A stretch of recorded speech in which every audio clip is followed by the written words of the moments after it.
Kung bago ka lang sa channel na to at isa kang true-blooded Aldab Nation na nagmamahal po kila Maine Mendoza at Alden Richards, tama po ang channel na pinuntahan mo, kaya consider na kitang bagong subscriber.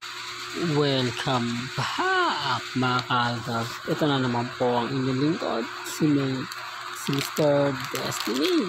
Panibagong update naman po tayo. Panibagong mga kaganapan po ngayon sa social media. Unahin natin si Alden Richards na bidang-bida na naman po sa 24 oras. Todo promotion nga po ang ginawa ngayon ng GMA at marami itong nagugulat mga ka-Aldab na bakit sobrang bait nga po raw ngayon ng GMA Kapuso kay Alden Richards. Taliwas po ito dati mga ka-Aldab na ibinabash po ng ibang mga netizen at hindi nga po pinopromote ang out of order. Maraming nagsasabi kasi na hindi na nga daw talaga gaano tinatangkilik ang mga artista ng GMA Kapuso. Nakapag ka si Alden Richards ang pinag-uusapan, abay mabenta nga po raw sa social media. Pero respeto na lang po sa mga taong bitter po sa akin. Respeto na lang po sa mga taong ayaw pong maniwala, sa mga nagsasabing hindi totoo yung mga sinasabi ko, hindi totoo yung mga pinapaliwanag ko. Wala, mababash lang po, maano lang po kayo, maapektuhan lang po kayo. Lalo pa po ngayon na nararamdaman po ng Aldab Nation na ito na po yung simula. Ito na po yung pinakahihintay namin. Ito na po yung daan patungo sa tagumpay ng Aldab Nation. Dahil ultimo mga main fanatics ay nag-aaway-away na nga po ngayon. Dahil nga po sa sigalot na po na nangyayari sa social media. Aminin man po nila o hindi, karamihan po talaga kasi ng mga fans ng Armain talagang hindi gusto ang nangyari sa District 1. Lalo na po ngayon napakarami mga video na kumakalat na talagang kumbaga pinuprovok nila na si Mengay po talaga ang pinakamalaking binaldas na pera. At si Ibiang naman ay nagpagawa ng napakalaking bahay. Doon pa lang po malalaman nyo na kung gaano nga po ba kayaman. Kung gaano nga po ba katindi. Di po ba? Yan ang sinasabi ko na hindi po nila naiintindihan. Nauunawaan. Bagkus, galit agad-agad yung mga bagay-bagay na alam niyo na. Diba, sabi ko nga po sa inyo dito sa channel ni Mr. Destiny, maraming mga nangyayari, maraming nagaganap, maraming mga bagay-bagay na taliwas sa sinasabi at pahayag ng ilan. Bagamat marami pong istorya, marami pong kwento, marami nagsasabi na hindi, ganito ganyan Mr. Destiny, fake news ka, lahat ng sinasabi mo hindi totoo, lahat ng pahayag mo walang katotohanan. Wala naman pong problema yun. Hindi naman po ako namimilit. At lagi ko naman sinasabi na kapag nandito kayo sa channel ni Mr. Destiny, lahat naman po ng mga gusto nyo pong ipaliwanag, ipakita, iparamdam, maging relax lang. Diba? Maging kampante lang. Hayaan nyo lang po sila. Hayaan nyo lang po yung mga bitter. Yung mga taong hanggang ngayon hindi gusto yung mga sinasabi, hindi gusto yung mga pinapaliwanag. Di po ba? Real talk mga ka-Aldab. Kaya masakit lang po talagang isipin at ipaliwanag sa mga bitter po sa Aldab Nation. Kasi ano man po yung gawin nila mga ka-Aldab, si Mengay at si Alden pa rin kami. Kami yung sinisisi ngayon ng mga ilang malalapit talaga kay Congressman Arjo at kay May. Dahil sabi nga po daw namin, ibalik daw po yung Aldab, ipakulong si Congressman Arjo.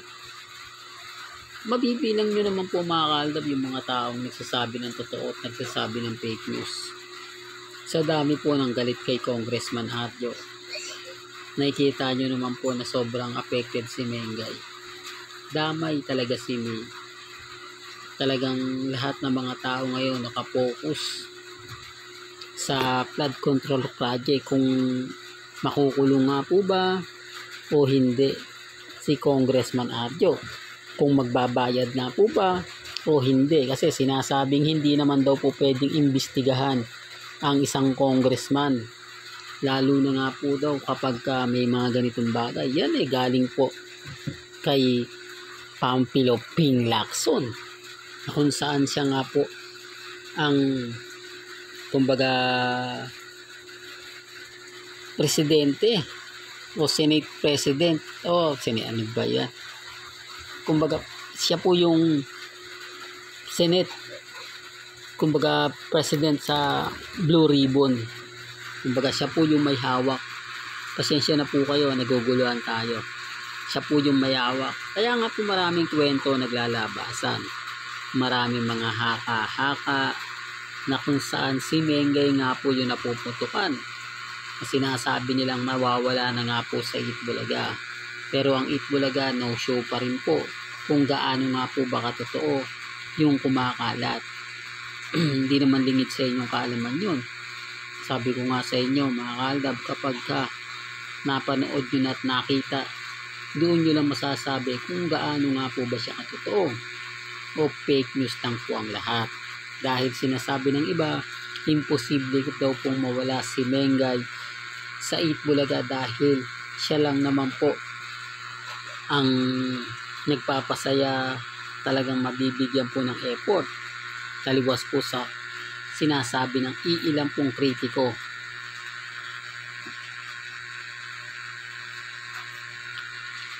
Sinasabi nilang Aldab lang daw po nagsasabi. Wala naman pong problema. Kami nga gusto namin mga kaaldab na nasa Itbulaga pa si Mengay, para nga po sa pagbabalik ng Alden talagang magsasama pa sila muli. Dahil kung wala na nga po sa Itbulaga si May, tuluyan na nga talagang mawawala ang Aldab.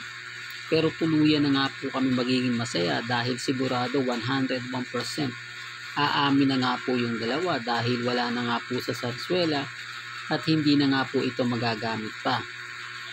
Hindi po ba? Hindi, real talk to mga kaaldab. Kaya sabi ko nga po sa inyo, sa mga bagay-bagay na laging nagtatanong, sa mga bagay-bagay na sinasabi at pahayag po ng iilan, mapapaisip po talaga kayo. Mapapaisip ko yan kung gaano nga po ba talaga kasaya, kung gaano nga po ba katotoo yung mga pinapaliwanag ng iilan. Kaya sabi ko nga po, relax lang. Di po ba? Kampante lang, hayaan nyo lang po sila. Basta ako, masaya po ako sa mga nangyayari at nagaganap ngayon. Masaya po ako dahil paunti-unti nga po nararamdaman natin ang presensya ng Aldab. Kahit napakarami pong mga pambabatikos, pang-iinsulto, pangaharas, abay okay lang. Ngayon, sino nga po ba yung nagwawagi? Ngayon, sino nga po ba talaga yung matatag? Mga dating army na number 1 basher na po ni Mengay ngayon. Dahil nga po sa mga paglipad-lipad ng bansa, mga mamahalin gamit na galing naman daw po sa nakaw. Galing naman po daw sa flood control project. At yung mga ilang main fanatics na talagang hindi rin nagustuhan ang mga bagay-bagay na nakikita po nila ngayon. Ginagatungan na po Sabi ko nga po sa inyo, ako nga po nabash Di po ba? Kasi nga po ayaw na nilang maririnig ang pangalan ni Mengay. Kaya talagang maraming mga legit dabbertads ngayon ang masasabi natin na talagang gustong mawala na nga po si Mengay sa Itbulaga. Totoo yan mga kaaldab.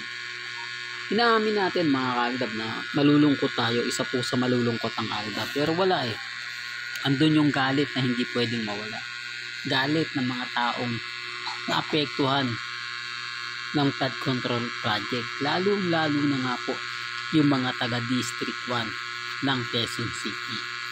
Real talk yan mga kaaldab. Well, may kanya-kanya tayong pananaw at opinion, nare-respeto ko po yan at ginagalang. Hanggang dito na lang po ang ating latest updates. Kaya kung gusto niyo pa po ng pinaka-latest at sariwang update, abay tumutok lang po kayo dito po sa channel ni Mr. Destiny para updated po kayo sa mga latest at sa mga bagong video po na ilalabas po natin maya maya lang. Hanggang sa muli, salamat po sa panonood at pakikinig.